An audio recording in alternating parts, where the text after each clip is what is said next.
अस्सलाम वालेकुम दोस्तों, उम्मीद करता हूं आप लोग खैरोफियत से होंगे। लो पाकिस्तानियों, अरशद नदीम ने एक दफा फिर से पाकिस्तानियों के सर फखर से बुलंद कर दिए। दुनिया को ये बतला दिया कि जो हम में है दम वो किसी में नहीं। अरशद नदीम ने 86.40 मीटर तवील जैवलिन थ्रो ने पाकिस्तान को एशियन एथलेटिक्स चैंपियनशिप में गोल्ड मेडल दिलवा दिया। ये तो आपको पता ही होगा कि अरशद नदीम ने कुछ टाइम पहले ही अपने हरीफ नीरज चोपड़ा को हराकर गोल्ड मेडल हासिल किया था, लेकिन अभी उन्होंने एशियन एथलेटिक्स चैंपियनशिप में गोल्ड मेडल हासिल कर लिया है। इस इवेंट के जैवलिन मुकाबले में अरशद नदीम की सबसे तवील थ्रो इनकी आखिरी कोशिश के दौरान 86.40 मीटर की थी। इससे कबल पाकिस्तानी जैवलिन स्टार ने पहली थ्रो 75.64 मीटर दूर फेंकी, जबकि इनकी दूसरी थ्रो 76.80 मीटर रही। तीसरी कोशिश में अरशद नदीम ने 85.57 मीटर, जबकि चौथी थ्रो 83.99 मीटर तवील और पांचवी 83.44 मीटर थी।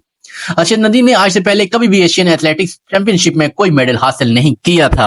उन्होंने 2017 और 2019 में इन मुकाबलों में हिस्सा तो लिया था, लेकिन इस वक्त वो सिर्फ 80 मीटर मार्क का अबूर नहीं कर पाए थे। दोस्तों, ख्याल रहे कि अरशद नदीम ने पाकिस्तान के एथलेटिक यासिर सुल्तान ने भी जनूबी कोरिया में मुनक्किदा एशियन एथलेटिक्स चैंपियनशिप के जैवलिन थ्रो मुकाबलों के फाइनल के लिए क्वालिफाई तो किया था, तब फाइनल में इनकी सबसे ज्यादा लंबी थ्रो 75.39 मीटर रही और वो 8वीं पोजीशन पर आए। दोस्तों, आपको याद दिलाता चलूं कि अरशद नदीम ने पेरिस ओलंपिक्स में गोल्ड मेडल हासिल किया था और जी कारनामा 92.97 मीटर फैसले पर नेजा फेंक का सर अंजाम दिया था, जो न सिर्फ एक ओलंपिक्स रिकॉर्ड है बल्कि इनके कैरियर की बेहतरीन कारकर्दगी भी है। उन्हें इस कारकर्दगी के एवज पाकिस्तान के सरकारी एजाज तमगा इम्तियाज भी दिया गया था। अरशद को रवा माह एशियन एथलेटिक्स एसोसिएशन की जानब से एशिया के बेहतरीन मर्द एथलीट का अवार्ड भी दिया गया। दोस्तों, अरशद ने फाइनल में जगह बनाने के बाद एक ट्वीट में कहा कि मुझे हमेशा की तरह अब भी आपकी दुआओं और हमायत की मुकम्मल जरूरत है। इस मुकाबले में इंडिया के स्टार एथलीट नीरज चोपड़ा ने तो शिरकत नहीं की, तब इंडिया के एथलीट सचिन एथलीट चैंपियनशिप के फाइनल में दूसरे नंबर पर रहे हैं। अरशद नदीम, आपने एक बार फिर पाकिस्तान का सर फखर से बुलंद कर दिया। अरशद नदीम की इस कामयाबी पर सोशल मीडिया पर सार्फिन ने इसको सराहते हुए फखरे पाकिस्तान और बेहतरीन खिलाड़ी करार दिया।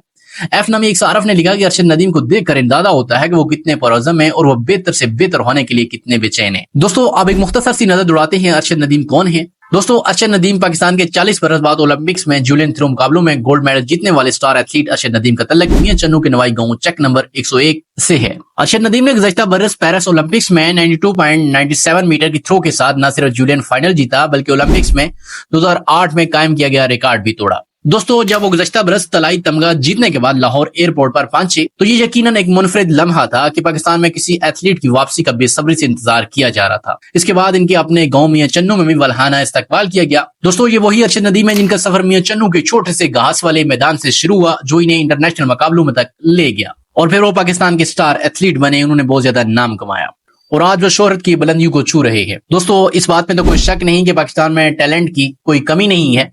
पाकिस्तानी नौजवानों में टैलेंट कूट कूट के भरा हुआ है। सो दोस्तों, ये थी अरशद नदीम की स्टोरी। उम्मीद करता हूँ कि आपको अरशद नदीम की स्टोरी पसंद आई होगी। वीडियो अगर आपको अच्छी लगी तो वीडियो को लाइक कर लें, कमेंट सेक्शन में अपनी कीमती राय जरूर दीजिए। मुलाकात होगी आपसे नेक्स्ट वीडियो में, तब तक के लिए अल्लाह हाफिज।